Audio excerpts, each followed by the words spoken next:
안녕하십니까. 한국언론진흥재단 뉴스 빅데이터 팀에서 근무하는 김선형입니다. 반갑습니다. 그리고 환영합니다.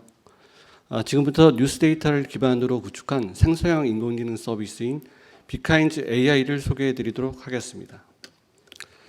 얼마 전에 정부기관 홍보실과 비카인즈 활용 관련 회의를 진행했었는데요. 비카인즈의 다양한 기능들, 54개의 다양한 언론사의 뉴스를 통해 인물, 장소, 기관 등의 관계를 확인할 수 있는 관계도 분석, 빈도수 기반의 시계열 키워드 트렌드, 연관성 높은 키워드를 시각화하여 표현한 연관어 분석 기능 등에서 호평이 있었습니다. 하지만 이러한 분석 결과들은 뉴스 검색에 대한 종합적인 분석으로 구체적인 답변을 제공하는 유형의 서비스는 아닙니다. 또 결과가 보여주는 의미에 대한 추론 등 추가적인 해석도 필요하고요.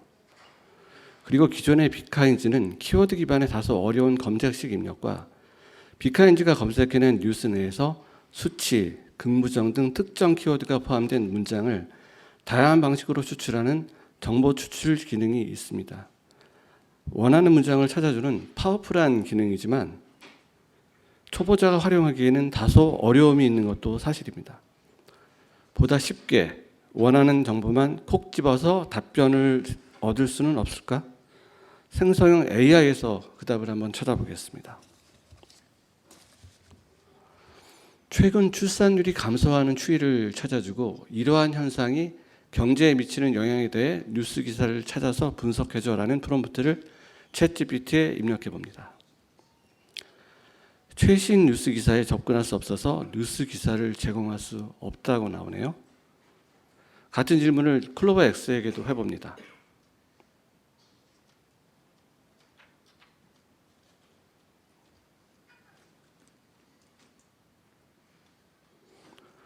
적절한 답변을 제시하긴 하지만 직접 뉴스 기사를 분석하는 것은 제한된다고 나옵니다. 마지막으로 바드에게 물어보았습니다.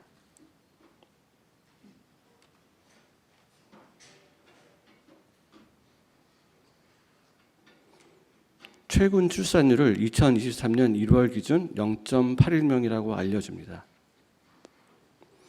이 수치에 대한 출처를 물어보았습니다.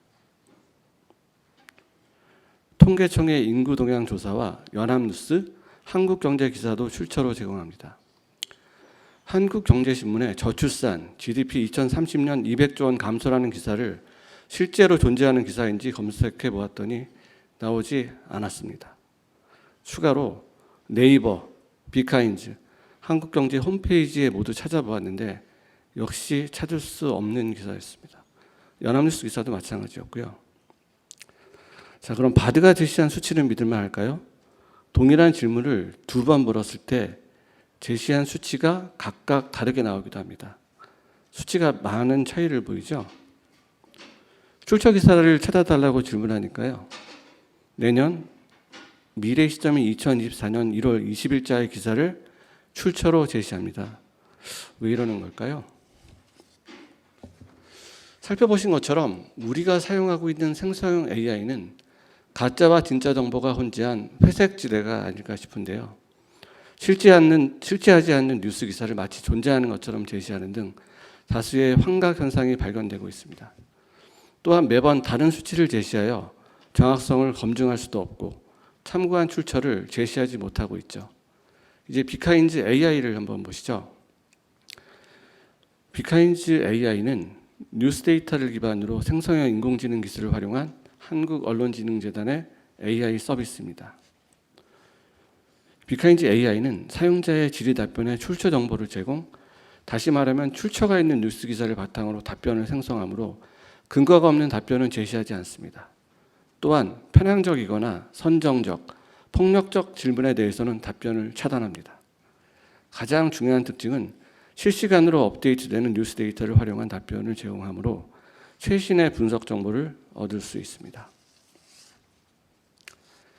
이제 비카인즈 AI에게 아까 했던 출산율 관련 질문을 다시 해보겠습니다.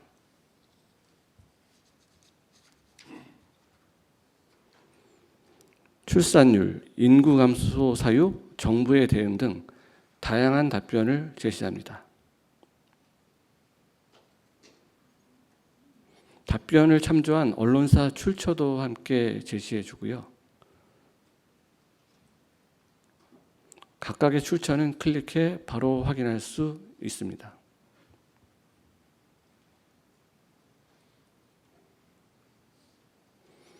비카인지 AI의 다른 사례도 보여드리겠습니다. 남북 정상회담이 개최된 연도를 찾아달라고 해봤고요. 2000년, 2007년, 2018년도에 개최된 내용을 확인할 수 있습니다. 2023년도 지역별 사교육비를 찾아달라는 질문도 해보았습니다.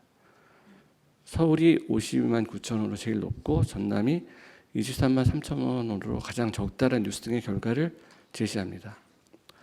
본 PT를 만든 시점에서는 2023년 7월까지의 데이터만 수록되었기 때문에 23년 7월까지의 답변을 보여주고 있습니다. 후쿠시마 원전 사진을 찾아달라는 질문에 포토뉴스 등을 활용한 사진을 찾을 수 있었습니다. 비카인지 AI와 타 생성형 AI와의 가장 큰 차별점은 환강 문제를 최소화했다는 점입니다. 생성형 AI의 특성상 환강 문제를 100% 해소했다고 장담드릴 수는 없습니다. 그렇지만 틀린 답변을 하더라도 바로 출처 뉴스를 확인해 잘못된 점을 그 자리에서 즉시 확인할 수 있다는 것은 장점일 수 있습니다. 그리고 비카인지 AI는 질의와 답변을 통해 제공된 대화 내용을 학습하지 않습니다. 대화 내용을 학습하지 않는 것처럼 뉴스 데이터도 학습하지 않습니다.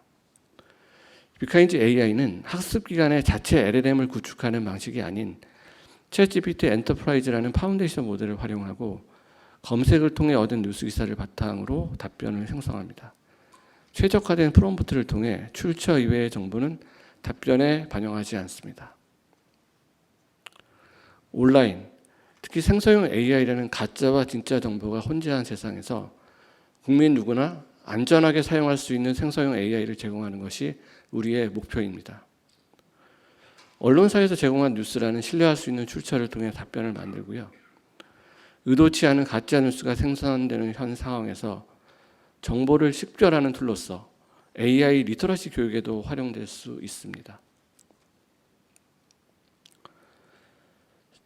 챗GPT 열풍에 따라 언론사에서도 생성형 AI 관련 다양한 프로젝트를 준비하고 있을 거라고 생각되는데요. 언론사에서는 비카인지 AI를 어떻게 활용할 수 있을까요?